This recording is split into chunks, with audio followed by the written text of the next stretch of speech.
Welcome to another edition of the Resilient Living Podcast, a show dedicated to improving quality of life for both people and planet through liberation and independence, moving from surviving to thriving and living life on your own terms. All right, a lot of you guys probably heard about aquaponics. If you haven't, it's actually growing fish or water creatures in symbiosis with growing plants.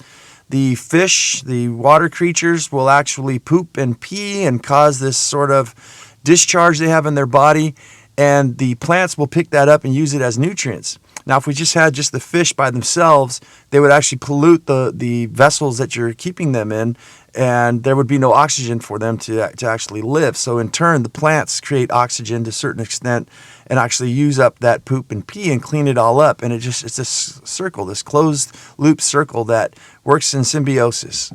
So I wanted to talk today about the good, the bad, and the ugly. I think a lot of people get excited about aquaponics.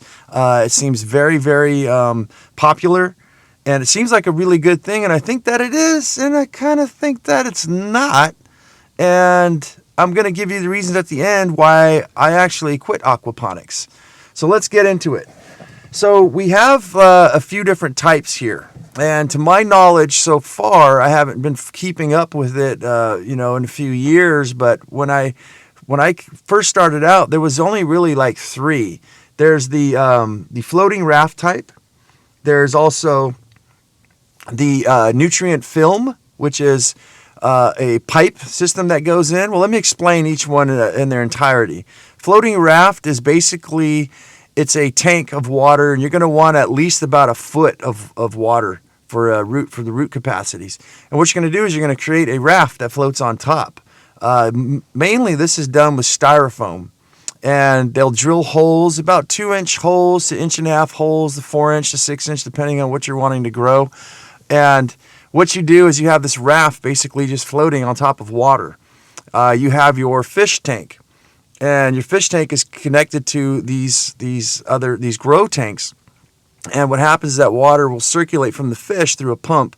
It'll suck up all the poop and the pee and all the nutrients and everything, and it'll transfer it over to the floating raft system, where it fills up these vessels. They can all be tied in unison, tied in like in series, kind of like solar panels, so that when one fills up with a pipe on the bottom, it'll actually gravity feed to the next one in series and fill that one up and keep it all nice and level. Now, most aquaponic systems, before I move forward, have to have a certain level to them. Some have to be exactly perfect. Some of them, such as the nutrient film, doesn't really have to. You can actually put a slant. In fact, I think the slant would actually help. But so what we have with the floating raft is that you can grow almost pretty much anything. I haven't seen I haven't seen people growing corn out of them. Now, is it the best practices on some species? No, not really. But each one has its pros and its cons.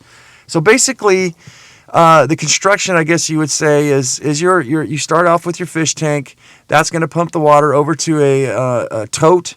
Is the way I built mine. These are IBC totes that you can buy, which they say are cheap, but I think through popularity they're gaining popularity, and they're actually getting a little more expensive. But around $100, you can say, give or take, depending on where you're at in the world, where you're at in the country. I know we got listeners from all over the place, but yeah, it was, for me, if it was $100, you'd have $100 for your fish tank for a big 370 or 275 gallon tank. I think they make them at 375 as well. And this gives you something that's roughly about 4 by 4 feet by about 4 feet tall. And you can grow yourself, some tilapia or use goldfish. A lot depends on, with all of these systems, on your climate. You cannot really grow tilapia if it gets really cold. They need some warm water, unless somebody's doing something that I'm not aware of. But yeah, you're going to have to figure out your spacing. The cool thing about doing the floating raft is that you have more water surface, so you can actually grow more fish condensed inside of your fish tank than you could with, a media-based or an NFT, because there's a lot more water involved. So yeah, basically the floating raft consists of that. Is just vessels of whatever you can find that you can keep level, that you have about at the minimum, I'd say, a foot of water. And when you plant your plants, you're just going to put them in these little cups. And there's these little plastic baskets. And basically, one of the ways that you can start off with the floating raft, which is really nice, is you can actually build yourself a small little tray that holds water that floods and drains. We're going to talk more about that a little bit later. And what you're going to use is a media of coconut coir and vermiculite.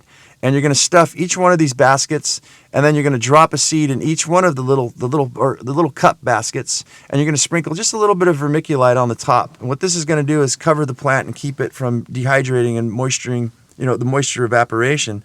And basically what you're going to do is you're going to build yourself this long table tray, right? It could be just maybe about 4 inches high with a drain on the other end. And you're going to set this thing on a timer pump. And flood and drain means just exactly the way it sounds. You're going to set all of these cups, these baskets inside this container in this vessel. And what you're going to do is you can get yourself a piece of PVC pipe about like a 1 inch, I think is the best, so that it doesn't clog. And you're going to raise that up about maybe, let's say about a half an inch. And what you're going to do is you're going to get a threaded PVC 1 inch nipple piece, basically. And you're going to thread that into a drain, and that way when the whole table floods, right, it fills up. It's only going to fill up about a half an inch. And you're going to continue that water flowing for a half inch for however long you think you need and how many times per day. I guess there's a lot of details that goes into aquaponics, but I just kind of wanted to give you guys the skinny, the quick kind of introduction to it. So as the water fills up, it can't drown the plants. It's going to go inside that 1 inch pipe over the top, and it's going to spill down and return back to your fish tank. Well, once it's done cycling and everything's nice and wet, we got to drain that water. So what we're going to do is we're going to drill ourselves a hole even with the bottom of the surface of the tray, the giant table that we have. And that's going to slowly seep all that water and drain everything out. So the top 1 inch part acts as a full drain to keep everything from flooding and overflowing. And then the small little hole down at the bottom where the threads are, that's going to allow that water to drain out. It needs to be smaller so that it doesn't drain all at once. It allows everything to fill up. This is completely automated. This is one consideration that I have actually to use my fish pond, which I'm not really using as an aquaponics system right now, but an idea I have to actually grow a lot of my own seedlings, because it's completely automated. I don't have to really do anything, and it's relatively cheap. You don't really need to use nutrients or anything for your soils, to get your seedlings started. The idea that I have, I'm going to release here for you guys, is to get these biodegradable seedling bags. They're these little cloth bags that biodegrade. I'm more into biodegradable, and we'll talk a lot more about that and why the cons of aquaponics and why I quit. But what you can do is fill up these biodegradable container sacks, and they're little tiny. You get them in all different sizes, 2 inch by 2 inch, and you pack each one of these. Obviously, a lot more work than actually a plastic grow basket or grow cup. It's easy. You can just scoop this thing, and we have a little bag. You got to hold it open, pack it in there and everything. But in the long run, there's more transportability, I think, and to your farm or to your garden. And to me, I look to sell seedlings. So that's where I can hand this cup over to somebody and be done with it. So yeah, you're going to fill those up, and you're just going to basically do just like I told you. You're going to let maybe you can get yourself like 8 goldfish inside of a 100-gallon pond, and you're just going to siphon that water every time you want to grow your seedlings every year and not even have to worry about it. So and when you're ready to grow, pick those plants up, you can stick them directly in the dirt or cut them out of the biodegradable bag, and there's no plastics really involved, and it's a beautiful thing. And seedlings, in my opinion, don't need so much nutrients as larger plants. So if you have just a few goldfish who are comfortable, not overcrowded, I think that's going to be just fine. That's one of the things I'm going to be working hopefully here in the next coming years. So yeah, that's the floating raft. Usually you're going to go with about a 2-inch thick piece of styrofoam. You need something for the plants to hold the weight. Usually about a 4 inch is probably, I'd say about a 2 inch is the best. A 4 inch is getting a little bigger for the thickness. That's the root system. The cups need to actually have contact with the water. So basically a 2-inch piece of styrofoam, and that's going to float on top. I did have some other ideas before where we can actually build some wood grating or some aluminum or stainless steel so that we don't have to use styrofoam, because in my opinion, styrofoam's toxic to the earth and toxic to make and everything, and it's kind of brittle as well. And what a lot of people do is they'll actually paint the top of the styrofoam with literally exterior house paint so that it doesn't degrade from the sun. I've got my issues with that, but we'll talk about that later. You need some sort of protective layer on the styrofoam for it to not, degrade and start entering into your water and just crumbling. The other factor you have to factor in with the floating raft is that when you basically would lift the tray or the raft up. You don't want to do 8-footers, they'll probably snap in half. You want to cut it down to 2x4s, 2x2s. At the largest, I would say a 4x4 foot piece. And you're going to lift that up with all your baskets, set it on the table. So it's got really nice ease of use. So you just set it on the table. You don't have to bend over. And when you're gardening, if you level your system out to where it's just at waist height, you never really have to bend over and do anything, even at harvest, planting, anything. So that's a good plus that the floating raft has. And let's see here. The idea I had actually was to use silicone roof coatings on the styrofoam. Now, silicone is a lot stronger, in my opinion, than like acrylic paints. The thing that I liked about the silicone is that it's got solar reflective abilities. And actually, certain silicone coatings have NSF approval, which means it's safe for drinking water. So it encapsulates the styrofoam and actually protects it from the sun, and actually protects it, I think, with more integrity if it's bouncing around or you set it on a table. Even though silicone is kind of soft, I mean, if you really hit it hard, it's probably going to snap, especially later on in its years. But it's got a white reflective ability. The aesthetics of it is really pretty and nice, and that was my idea. But the problem was getting it to stick.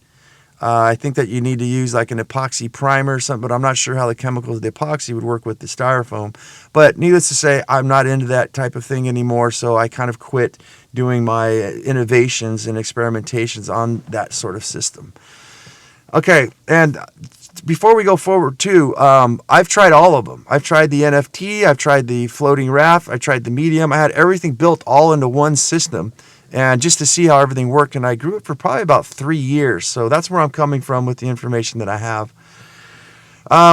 If I can say more on the floating raft is this is actually quite the best, probably the cheapest way I would say to do large like farm scale.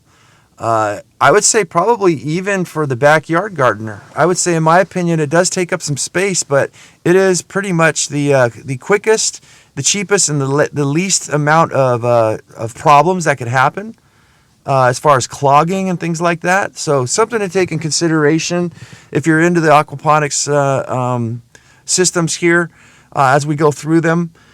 I think it's not quite as expensive as I said, and it's very productive. I mean, the numbers are like 8 times as much as you can grow in soil in like half the time. The plants really don't have to fight in really any aquaponics system. There's nutrients readily for them. The root system doesn't have to really work and push at anything, especially in a floating raft system or an NFT. There's just literally water underneath them, and there's just these angelic, bright, white root systems that develop. Very beautiful. But the plant just literally just goes for it so that it just springs up, has everything it needs. I mean, the other thing I could say about a floating raft system too is and I have proof of this from large scale farmers that I know at the time, was the thought that I had as like a human being. When you get freezing cold, right? You're just cold and you got to raise your temperature. What is the way to do that, right? If you're in the snow or something. If you guys notice from the old days, the remedy was to stick your feet in the side of a bucket of hot water and warm your feet up, and that will get the blood circulating, your internal temperatures up. Well, come to find out, this is also the same for aquaponics. So if you're growing things in, say, Hawaii or the desert or something like that, if you have a large enough body of water on a large scale, of course, it's the thermal inertia of the water is going to keep a certain temperature a lot cooler than what's going on around. So the cardiovascular system of your plants, say like lettuce and things like that, is actually going to stay cooler, and that way they're less likely to bolt. Now, I think this can also be done in the opposite, where you could heat the water. And that's actually going to cause I don't know if you guys are ever familiar with people building greenhouses. What they do is they get like these black barrels, black metal barrels or plastic barrels, blue barrels. They fill them up with water and they put them way in the back so that the sun heats up that water. Well, what happens at nighttime as the temperatures drop, your greenhouse temperatures will drop, and by early morning, you'll be the same temperature as outdoors, unless you have some sort of thermal inertia, some sort of heat element there.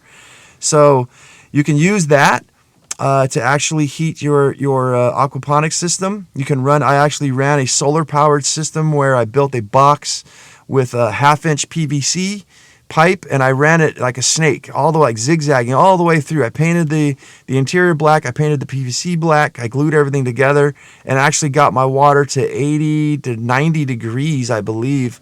That's in Southern California, because for a lot of you don't know, a tip for growing tilapia is they got to reach like 80 degrees, I believe it was, in order for them to actually make their babies.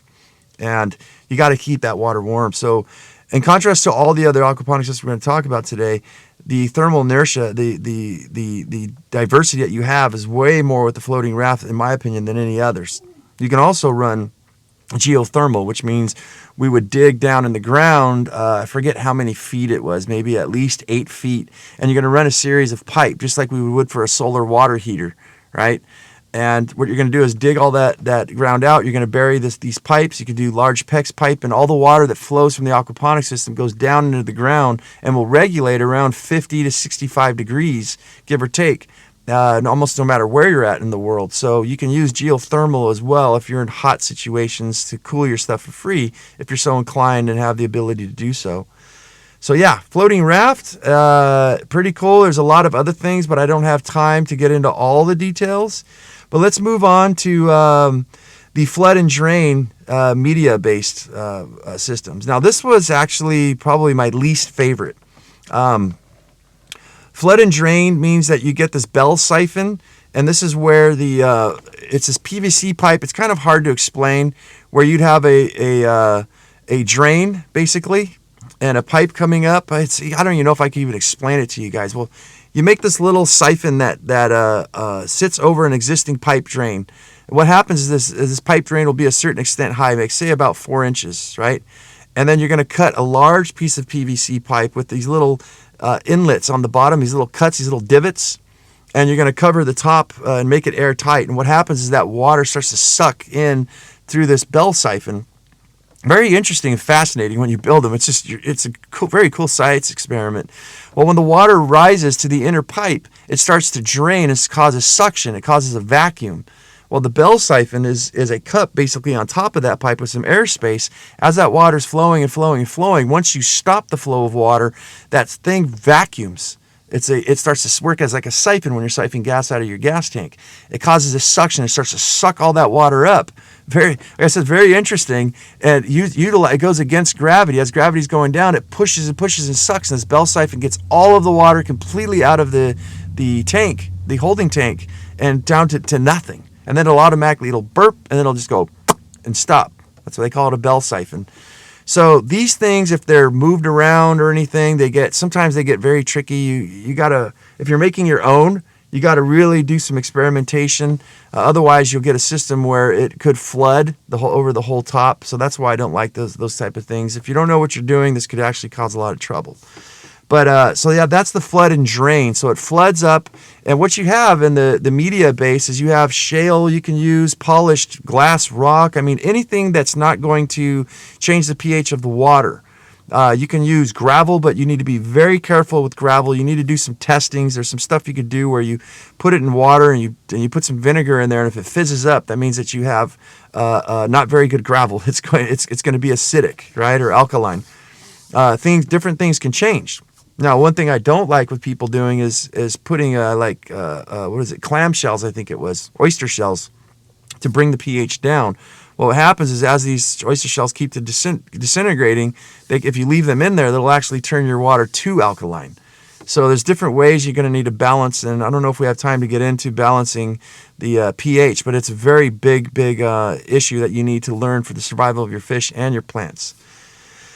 Yeah, you're going to fill up this tank just like we did the the floating raft. But this is where you don't need a foot. You can actually get by with just 6, 8 inches, 6 inches, I think is the magic number. But I've even seen and witnessed people doing it with like 2 inches of gravel. I know that may surprise a lot of people. They're going to be like, what? Let's talk about that for a minute now. So, well, the last thing we have is Hydroton, which is these little clay balls, which are completely pH neutral. They're expensive. They're very soft to work with, though. You can imagine gravel, if you're sticking your hands in there to try to pick up some roots, it's very abrasive. Whereas these clay pebbles are perfectly round, and you can literally just stick your hand like marbles. Very comfortable for you, I think, and the plants. So yeah, you have this rock filled with stone, with rock, with shale, with Hydroton, clay pebbles, whatever you can in there. And that's basically called a media-based aquaponics system. You can literally, the cool thing about media-based is I actually let plants go to seed, and they would just drop seeds all over the place. I mean, you can literally just sprinkle stuff right on top of the media, the rocks, the clay pebbles, whatever you have, and stuff will just start growing all on its own. Now, the problem with this form of the media base is that it gets quite expensive. There's a lot of weight to it, right? You're filling it up with that much water and plus the gravel and everything. Now the Hydroton is a lot less weight than say gravel. But the thing I did not like about it is you get anaerobic areas. So what happens when you're filtering the water from your fish tank into the stones actually act as a filtration system, and there's this mud, right? This crud inside there. And what happens is as your plants are growing, something can happen to your plant where it gets a little root rot or something, and what will happen is you'll get an anaerobic area, meaning an aerobic is good bacteria. Anaerobic means that it can't get any oxygen because of all the mud around it, and it starts to rot and really stink, and this can actually ruin part of your system. The pH and all that kind of things, in my opinion anyways. So you got to lift up that area, get rid of, say, like a tomato plant will take up the root space of like the size of a basketball. And it's very stinky, and a lot of things could happen, whereas in the floating raft system, there's no debris, really. The debris gets chopped up with the filtration systems. I'm sorry, not the filtration system, the pumps. The pumps have a little propeller to actually to use gravity to cause some sort of centrifugal force to move the water.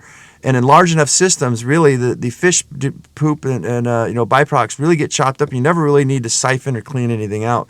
Now, if you're using the media-based aquaponics with the stones and the gravel and stuff like that, you're going to want to make yourself a siphon, right? What did they call that thing? I can't remember. It's a filtration system, basically, where you can get like a water bottle. I'm sure it'll come to me here, and you'll send water in one area. And basically, what I did with mine is I cut a plastic 5-gallon drinking water bottle, cut the top open. And what we did is we fed the water in from the fish tank and into a 1-inch pipe, and then we put a little elbow of a PVC pipe on the end so that it aims it towards the side of the filtration bucket, the filtration container. And what happens, it spins the water in a circle, and as the water keeps spinning, a lot of the debris falls to the bottom of this conical shaped drinking water bottle, right? So as it's spinning, it spins out, and then it actually drains a little bit lower than that back into the fish tank. I can't remember what they call this filtration system, but I guess you guys can understand what I'm saying here. At the bottom of this 5-gallon water container, what you're going to do is you're actually going to put a rubber grommet with a valve, and that's going to seal everything so it obviously doesn't drip down and cause you to lose water in your aquaponics system. So what I had was that valve, and you actually get a bucket. You turn just like when you're making kombucha or brewing, if anybody's ever done that kind of stuff to get some of the yeast and stuff out, you turn the bottom and it actually spits out all the fish waste, and then you can close it off to where the water gets fresh, and you can actually take this waste and use it on your garden, such as wicking beds and things like that, which we should do a show about now that I think about it. I actually had wicking beds working with my aquaponics system. Okay, so we are running out of time. This thing would be so nice if I could just keep going. Media beds. Yeah, there's so much stuff I want to tell you guys about. But you'll need to do this swirl filter. Thank you, brain. The swirl filter to eliminate a lot of that sludge that's going in there, because it could be a mess. I mean, you have to empty all the gravel out and everything, and yeah, it becomes a mess. Your next one is your NFT, your nutrient film technique. Now, these could be done vertical. These could be done horizontal. You're going to drill holes, the same thing as the floating raft. You're basically just going to drill holes enough to accommodate those baskets, those little grow cups that we were talking about, where you stick them in. And basically what you're going to do is you're going to run aquaponics water, and you can do hydroponics the same way through these pipe systems. And what it's going to do is keep the plant, that's the cup with all the media inside of it, it's going to keep it wet, and it's going to keep the root systems going. And you can run this thing for a while, and you can shut it off, run it for a while, and shut it off. And that's going to keep everything moist and keep the oxygen for the plants, and you can grow stuff really, I think, in a lot less space with the NFT systems. Where you could really do good is when you flip them vertical and you actually heat weld. You can make a cut on the top on one end, and you can heat weld and bend it in. I'm sorry, you're going to want to bend it out so that it's this cup for. It's very hard to articulate here without actually putting drawings in. You'd have to bend one end in and one end out, and it makes these little cups where you can put media in and actually grow stuff vertically. And you have a series of water that goes through each one that drains back into a sump pump. It's basically a tank where all that water would land and fill up, and then that pump would suck the water back into where the fish are. Gets a little intricate, I know. I probably lost a few people there. But definitely things to take in consideration. So before I take up too much time, though, with all this, because we are running out here, is I want to talk about what can go wrong. Now, one of the biggest things that you can do that can go wrong with your whole system, in my opinion, and a lot of large growers agreed with me, professionals, is that the most important thing is oxygen. If you do not have oxygen, your fish will die. One of the biggest things you're going to want is a DO meter. That's a dissolved oxygen. Dissolved oxygen means that where your fish tank is at, you're going to want to have a bubbler, right? You want to have oxygen flowing. Even though the plants are great, doing things, you still have to have that oxygen to keep them levels up.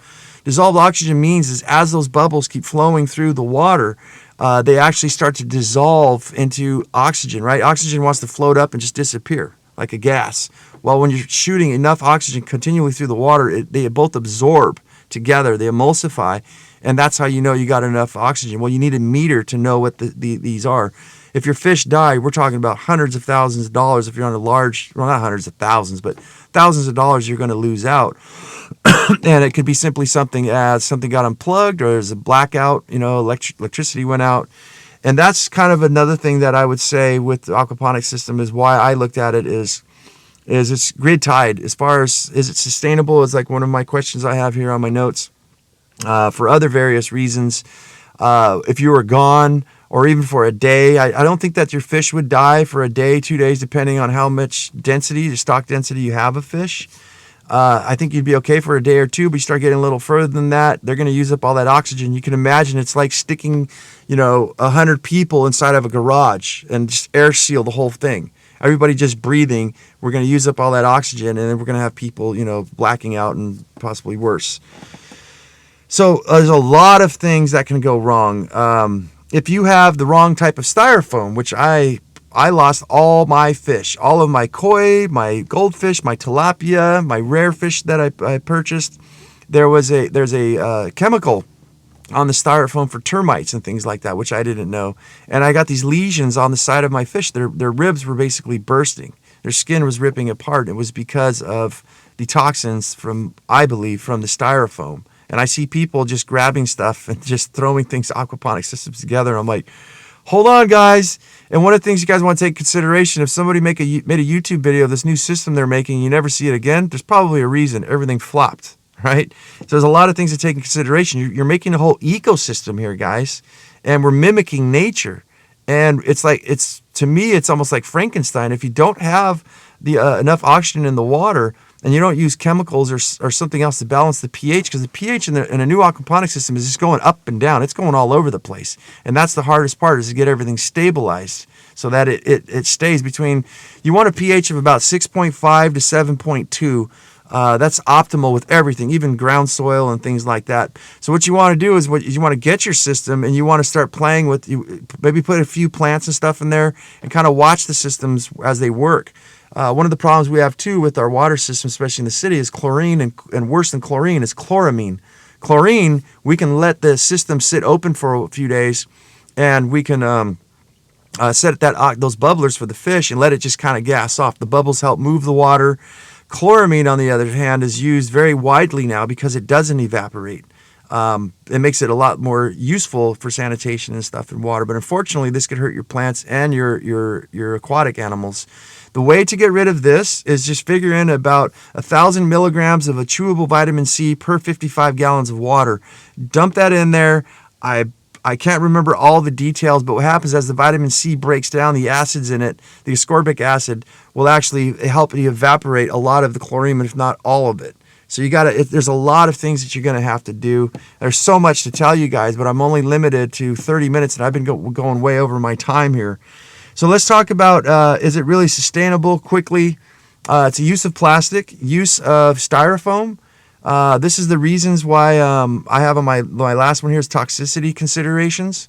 Now, I pissed off a large aquaponics community. People won't talk to me anymore because all I simply asked was, let's take a water sample of an aged system, especially with the floating raft, and let's have it analyzed to see what kind of toxins. Because what we have is the sun beating down with some people using containers that aren't food grade.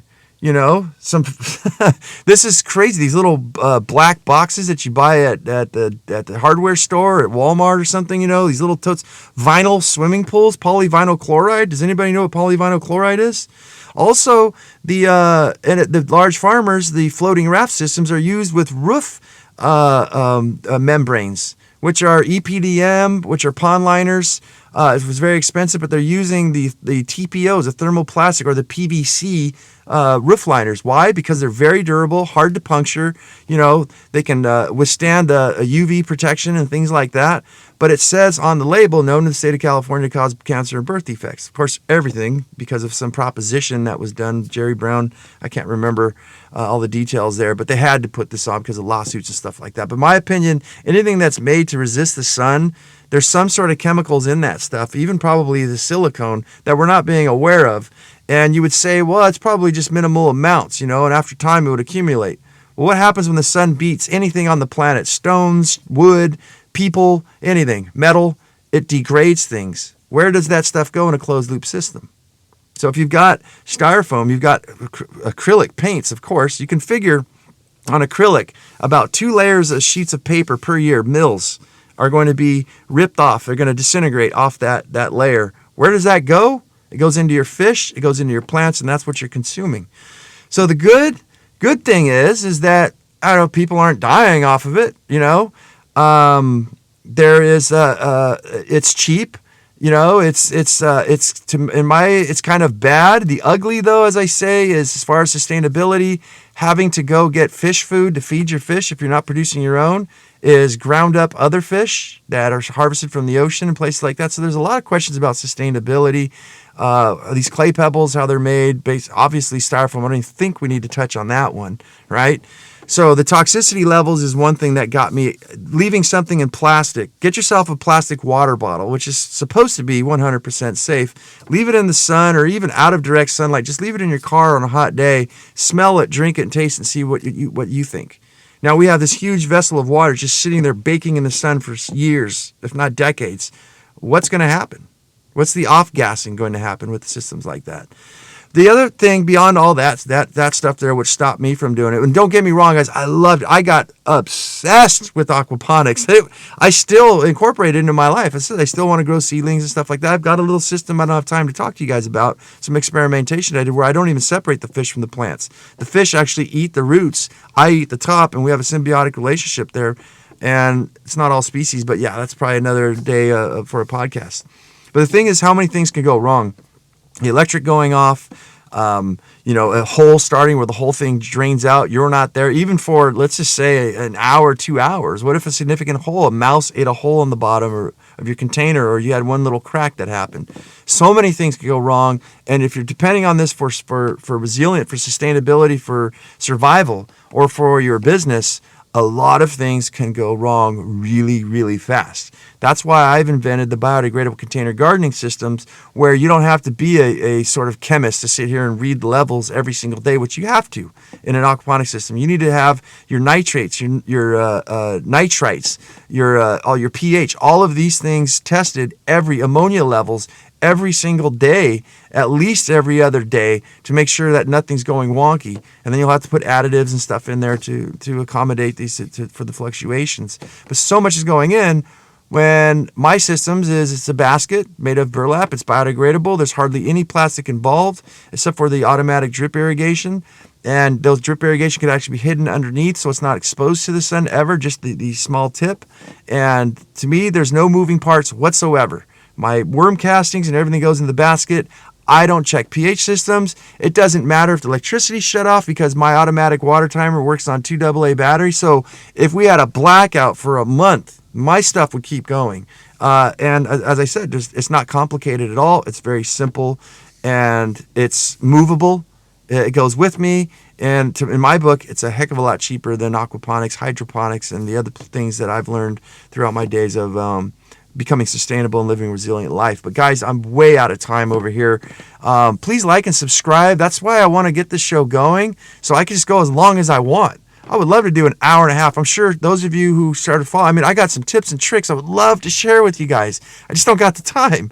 But I would love if this show could progress to something to where I could actually at least break even, because I have to pay to do this show. That's why I've limited myself in a budget, which we like to talk about on the show, to only 30, and I'm going on 36 minutes here. So help me get the show spread out. Like, subscribe, share, I guess, is what I need here. If you guys want the show to keep going, for the future, help me get this built up so we can do long, great shows. So like, subscribe, share. There's our Resilientlpodcast at gmail.com. Below, send me your suggestions. Let me know what you guys are thinking about everything, questions and all that.